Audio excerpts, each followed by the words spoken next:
KGF cinema చూస్తూ ఉంటారు. KGF cinema నిజ జీవితంలో జరిగితే ఎలా ఉంటుంది? కేజీఎఫ్ సినిమా తరికాలోనే అక్రమంగా గోల్డ్ మైనింగ్లు చేపట్టి చాలా మంది పేద మధ్యతరగతి చాలా సామాన్యులను తీసుకువెళ్ళి ఆ గోల్డ్ మైనింగ్ డిగ్గింగ్ చేసేందుకు అందులో తోసేస్తే ఎలా ఉంటుంది? ఇప్పుడు ఎగ్జాక్ట్గా అటువంటిదే జరిగింది దక్షిణాఫ్రికా దేశంలో. దక్షిణాఫ్రికా దేశంలోని నార్త్ వెస్ట్ ప్రావిన్స్లో ఈ విషాదం చోటు చేసుకుంది. ఒక పాడుబడినటువంటి బంగారు గనిలో ఈ ప్రమాదం చోటు చేసుకుంది. ఆ మైన్స్ పూర్తిగా మూతపడిపోయాయి. ఆ పాడుబడినటువంటి బంగారు గనుల్లోకి సుమారుగా 4000 మంది కార్మికులు అక్కడికి వెళ్ళిపోయి ఏదో ఒక మూలన బంగారం దొరుకుతుందనే ఒక ఆలోచనలో లోపలికి వెళ్ళిపోయారు.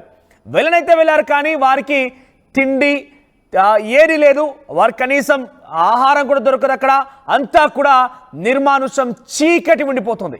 అయితే చాలా ఆశ కొద్దీ కొంత అక్కడ వెళ్ళినటువంటి ఆ కార్మికులందరూ కూడా అక్రమంగా చెప్పొచ్చు, అంతా కూడా అక్రమంగా వెళ్ళినటువంటి వాళ్ళంతా కూడా అక్కడే చిక్కుకుపోయారు. తిండి తిప్పలు లేక మొత్తం కూడా అందరూ ఆగమైపోయారు. సుమారుగా 4000 మంది కార్మికులు అక్కడే చిక్కున్నట్టు తెలుస్తోంది. ఇప్పటికే సుమారుగా అక్కడ 100లకు పైబడి మృతుల సంఖ్య నమోదైనట్టు తెలుస్తోంది. ఇప్పటికే 40 శవాలను వెలికి తీశారు అక్కడ అధికారులు. ఇంకా వెలికి తీసే అవకాశం ఉంది. దాంట్లో చిన్న పిల్లలు కూడా ఉన్నారు. నెల తరబడి అక్రమంగా మైనింగ్కి పాల్పడినటువంటి వారందరూ కూడా వెల్లవెల్లగా వెలికి తీస్తున్నారు. అయితే ఆకలి, డిహైడ్రేషన్తో వారంతా చనిపోయారని చెప్పి అధికారులు చెప్తున్నారు.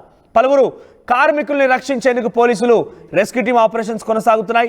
మీరు చూడొచ్చు ఇక్కడ మీకు కింద కనబడేటువంటి ఆ బాక్స్లో, మొదటి బాక్స్లో కింద మీకు కనబడితే కనుక అది మైన్. ఎస్, మీరు చూడొచ్చు ఒకసారి కింద ఫస్ట్ బాక్స్లో మీరు చూడండి. అది ఒక మూసివేయబడినటువంటి మైన్. దాని లోపలికి వెళ్ళారంటే ఎలా ఉంటుంది పరిస్థితి? పూర్తిగా కారు చీకటి, ఆహారం దొరకదు, కనీసం ఆక్సిజన్ అందదు. అయినా కూడా బంగారం దొరుకుతుంది అని చెప్పి కొంతమంది కొంత ఆశతో అక్కడికి వెళ్ళిపోయారు. అదొక స్టిల్ ఫాంటియన్ అనే ప్రాంతం, సౌత్ ఆఫ్రికాలోని నార్త్ ఈస్ట్ ప్రాంతంలోని ఒక స్టిల్ ఫాంటియన్ అనే ప్రాంతంలో ఆ మైన్ ఉంది. అది మూసివేయబడ్డ మైన్. కానీ కొంతమంది కార్మికులు అక్రమంగా ఆ లోపలికి వెళ్ళిపోయి అక్కడ ఏదో బంగారం దొరుకుతుందని ఆశతో వెళ్ళిపోయారు. సుమారుగా 4000 మంది ఒకరిని చూసి ఒకరు అందులో వెళ్ళిపోయారు. ఆ మైన్లో వెళ్ళిన తర్వాత ఆకలి చావులు కనిపించాయి. అయితే కొంత చాలా డీప్గా కనుక మాట్లాడుకునేది మిమ్మల్ని కొంత ఇబ్బంది గురి చేయవచ్చు. కానీ అక్కడ జరిగినటువంటి విషయాలు మీకు వెల్లడించాలనుకుంటున్నాను. అక్కడికి వెళ్ళిన తర్వాత వారికి ఆకలి వేస్తే బొద్దింకలు తిన్నారట, వారు వెంటనే తీసుకెళ్ళిన టూత్ పేస్ట్ తిన్నారట. అయితే చాలామంది అక్కడి ఆకలి కేకలు, అలా ఆకలితో అలమటించి డిహైడ్రేషన్ గురై చనిపోతే చివరికి బ్రతకాలి కదా అని చెప్పి ఆ చనిపోయిన శవాలను కూడా తిన్నారట, ఒక మనిషి శవాన్ని కూడా తిన్నారట. సో ఇటువంటి దారుణమైన పరిస్థితులు అక్కడ తలెత్తాయి. ఇప్పటికైతే 4000 మంది అయినా చిక్కున్నట్టుగా చాలా క్లియర్గా అధికారుల నుంచి సమాచారం అందుతున్నప్పటికీ ఇప్పటికే ఒక 40 శవాలను బయటకు తీశారు. మరొక 100 శవాలు అందులో ఉండే అవకాశం ఉంది. ఒక 80-85 మందిని అక్కడటువంటి దయనీయమైన పరిస్థితుల్లో చిక్కున్న వారందరూ కూడా కార్మికుల్ని తీసిన పరిస్థితి కనబడుతుంది. మీరు చూడవచ్చు ఆర్టీవీ స్క్రీన్ పైన ఇక్కడ మీకు స్టార్ మార్క్ కనబడుతున్న చోటే అది ఎగ్జాక్ట్గా మైన్ ప్రాంతం. సౌత్ ఆఫ్రికాలోని నార్త్ వెస్ట్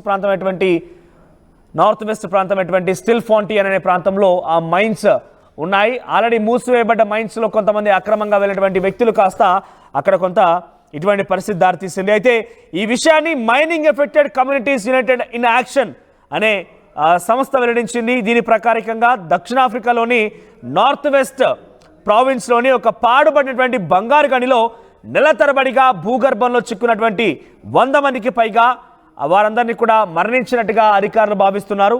అయితే అక్కడటువంటి MACUA ఇచ్చినటువంటి ఆ వివరాల ఆధారితంగా అక్కడ మీడియా సంస్థలు చెప్పేటువంటి వార్తలు చూస్తుంటే ఇప్పటికే 40 శవాలను బయటికి తీసాం, ఇంకా 100ల సంఖ్యలో అక్కడ శవాలు ఉండే అవకాశం ఉంది.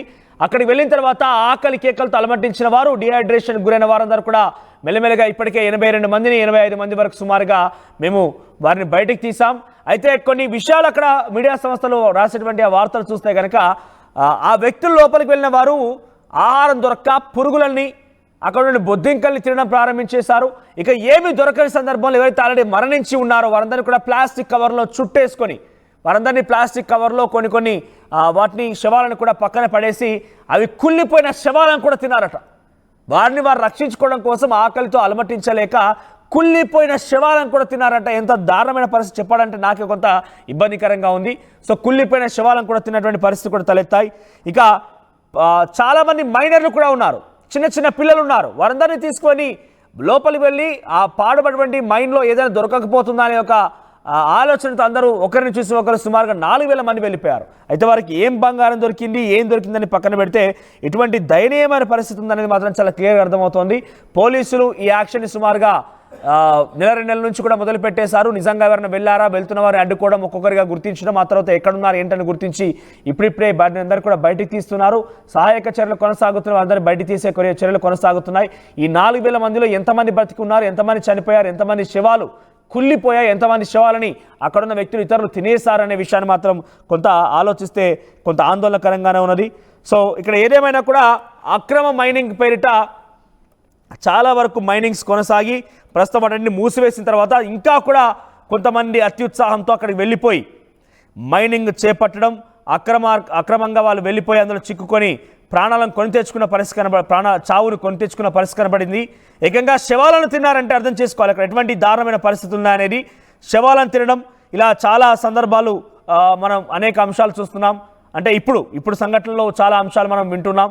సో శవాలను తినడం, బొద్దింకలు తినడం, కుళ్ళిపోయిన శవాలని పక్కన పడేయడం, కుళ్ళిపోయిన శవాలని చాలా దారుణమైన పరిస్థితి కనబడుతోంది. అర్థం కాని అంటే ఇక్కడ చూస్తుంటే చెప్పాలంటే నాకే కొంత ఇబ్బందికరంగా ఉంది. ఆకలితో అలమటించిన వారంతా కూడా ఏం చేయాలో తోచక, ఎలా బయటపడాలో తోచక వెళ్ళనైతే వెళ్ళారు, కానీ బయటపడడానికి మార్గం కనిపించలేదు వాళ్ళకి.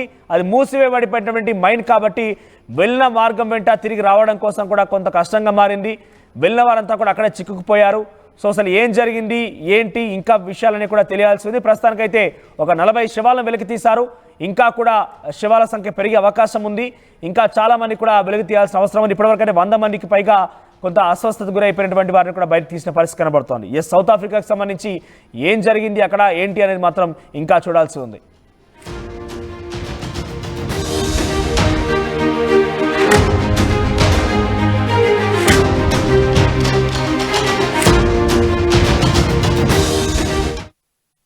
తెనాలి డబుల్ హార్స్ వారి సంక్రాంతి శుభాకాంక్షలు. తెనాలి డబుల్ హార్స్ మినపగుళ్ళు కాకుండా ఇతర pulses and dals, foods, dry fruits, chocolates, millets మొదలుకొని 107 రకాల ప్రొడక్ట్స్ ని అందిస్తుంది. తెనాలి డబుల్ హార్స్ ప్రొడక్ట్స్ అన్ని ఒకే చోట దొరికేలా తెనాలి డబుల్ హార్స్ TDH అవుట్లెట్లు త్వరలో మీ ఊరికొస్తున్నాయి.